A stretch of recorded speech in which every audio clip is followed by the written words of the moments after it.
Nejc, veliko ljudi se še vedno po 30 letih srečuje s podobnimi težavami, kot jih imaš sam. Mešana koža, pore, mozolji in podobne težave. Mešano kožo najtežje identificiramo med vsemi kožami in jo tudi najtežje negujemo. In moj nasvet za danes je maska, ki je sestavljena iz 2 sestavin, ki jo vse prepogosto pozabimo in jo imamo zagotovo v vsaki kuhinji. To je soda bikarbona in limona. Danes bomo pripravili masko, zato potrebujemo, kot sem že prej omenila, sodo bikarbono. Sodi bikarboni primešamo 15 do 20 kapljic limonega soka. Vse skupaj dobro primešamo v eno takšno zmes. Lahko dodamo še 2 do 3 žlice vode. Ni pa dobro, da je maska preveč tekoča.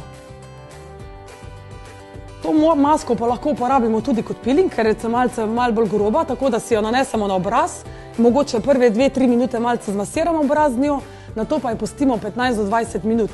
Če boste imeli pekoč občutek, je to čisto normalno. Sploh pri mešani koži z razširjenimi porami je na začetku malce pekoč občutek, pa v tem po 2-3 minutah to mine. Ko masko izperemo, nanesemo vlažilno kremo ali pa kakšno naravno vlažilno olje iz linije Aroma Herbala. Verjemite mi, vaša koža bo hvaležna in bo zasijala v najlepši luči. Zdaj pa se vrnemo nazaj k Gašperju.